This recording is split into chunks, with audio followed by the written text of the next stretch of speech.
Aabot sa 2,000 mga estudyante mula sa isang eskwelahan sa Isabela ang nakatanggap ng masarap at masustansyang pagkain sa isinagawang feeding program na pinangunahan ni FPJ Panday Bayanihan Representative o Panday Party List Representative Brian Poe. Si Nomer Corporal live mula sa Isabela magbabalita. Nomer? Princess, pasado alas 10 kaninang umaga nang dumating si Representative Brian Poe sa Kawayan North Central School sa Isabela upang pangunahan ang homegrown school feeding program kasamang iba't ibang ahensya ng gobyerno at mga stakeholder. Una munang binisita ng kongresista ang kitchen ng eskwelahan kung saan niluluto at inihahanda ang mga pagkain para sa mga estudyante. Layunin nito na personal na matiyak na malinis, ligtas at masustansya mga pagkain na ibinibigay sa mga bata. Ayon kay Poe, masaya siya na nakikita niyang napapakinabangan ng mga estudyante ang mga batas na kanilang isinusulong para sa pagpapaunlad ng sektor ng edukasyon. Isa si Representative Brian Poe sa may maraming iniakdang batas na naipasa sa Kongreso. Wala yung shop 1, diretso lang.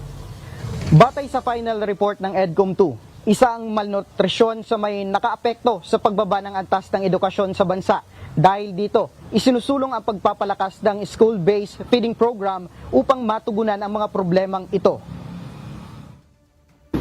At tama naman yung findings ng EDCOM, malaking bagay talaga yung nutrition.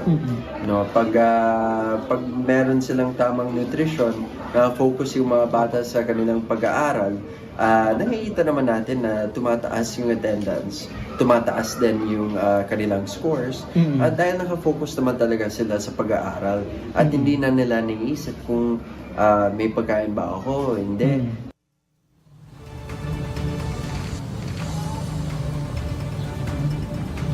Ayon naman kay Joseph Dulnuan, school head ng Kawayan North Central School, umabot sa 1,700 ang kabuang bilang ng mga estudyante sa kanilang eskwelahan. Mahigit 300 sa mga ito ang kabilang sa mga nakakaranas ng malnutrisyon.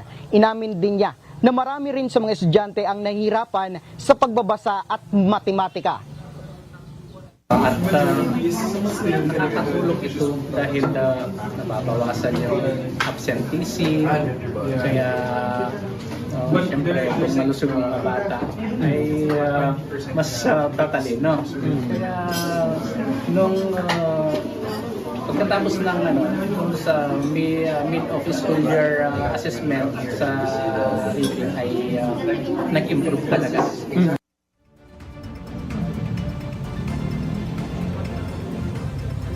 Princess, sa naturang aktibidad, sinasabing ito na ang ikalawang taon na isinagawa ang naturang aktibidad. At yan muna ang update mula dito sa Isabela. Para sa mga balitang totoo at laging bago, Nomer Corporal, para sa 13 sa tanghali ng Congress TV.